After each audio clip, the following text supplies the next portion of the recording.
रजनीकांत जी, सीधे आपसे पूछ रही हूँ, कांग्रेस का कहना है कि बीजेपी चाहे कुछ भी कह ले, लेकिन हमने कहा तो दिक्कत है। मेरा सवाल यह है, इस मुद्दे की गूंज 24 तक रहेगी क्या? देखिए, 2001 में नरेंद्र मोदी पहली बार इस प्रदेश के मुख्यमंत्री बने थे और उसके बाद से लेकर अब तक वो लगातार 22 साल से मुख्यमंत्री और प्रधानमंत्री के पद को सुशोभित किए हुए हैं।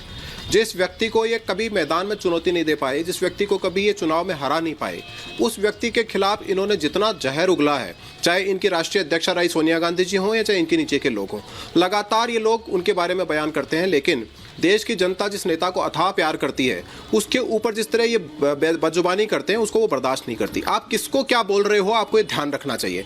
2014 में आने के बाद इस देश में एक बम धमाका किसी शहर में नहीं हुआ नरेंद्र मोदी की वजह से।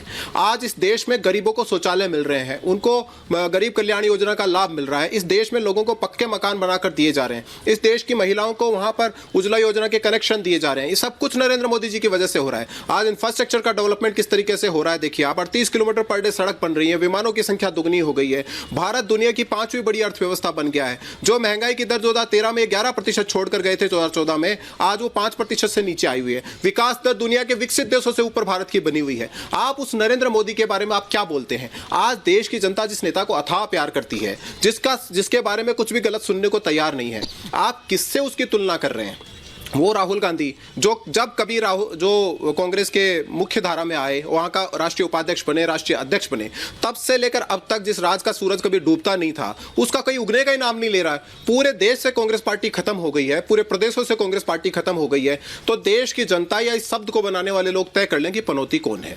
और मैं फिर दोहरा रहा हूं कि कांग्रेस पार्टी चुनावी मैदान में नरेंद्र मोदी से नहीं लड़ सकती, ना 2023 में लड़ सकती है, ना 2024 में लड़ सकती है, क्योंकि देश की जनता इस नेता को अथाह प्यार करती है, जिसने इस देश को इसका स्वाभिमान दिया है, जिसने इस देश को इसकी संप्रभुता दी है, जिसने इस देश की प्रतिष्ठा को पुनः स्थापित किया है। उस नेता को अथाह प्यार इस देश की जनता मोदी को नहीं हटा सकते हैं। मैं ठीक है, आप ये कह रहे हैं मोदी को नहीं हटा सकते। मैं एक बार प्रोफेसर आगी के पास जाऊंगी, उसके बाद संजीव जी आपके पास आती हूँ। प्रोफेसर आगी, ऐसा लगा कि राहुल गांधी ने कहा पनौती और उसके बाद बाकी जो गठबंधन के साथी है वो उस पर लपक गए। उन्हें लगा कि एक ऐसा मुद्दा मिल गया है, अब इस पर लपक लो। वहां ममता बनर्जी पापी कहती हैं। सवाल ये है कि 24 के चुनाव से पहले इस मुद्दे को लेकर नरेंद्र मोदी को घेरने की कोशिश बाकी सियासी दल भी करेंगे, ये जैसा कि शिवसेना के या फिर आम आदमी पार्टी के बयानों से लग रहा है? कि सुचरिता, मुझे लगता है कि वो भारतीय जनता पार्टी के जो बुने हुए जाल है उसमें वो धीरे धीरे फंसते जा रहे हैं। देखिए, जो पार्टी नैरेटिव सेट करती है वही चुनाव जीतती है। भारतीय जनता पार्टी 2024 का नैरेटिव सेट कर रही है धीरे धीरे। आपने देखा कि जैसे ही उन्होंने पनौती शब्द का प्रयोग किया और भारतीय जनता पार्टी का जो सोशल नेटवर्क है और नेटवर्क के साथ जो काम करने हैं, आईटी सेल है, एक से एक श्रीमती इंदिरा गांधी का जन्मदिन निकाल दिया कि क्या 19 तारीख तो श्रीमती इंदिरा गांधी का जन्म दिवस है, तो क्या वो मनहूसियत साबित हुई? या फिर 1982 का जो है वो जो हॉकी के समय राजीव गांधी श्रीमती इंदिरा गांधी स्टेडियम में खड़ी थी और वो 7-1 से भारतीय टीम हार गई थी।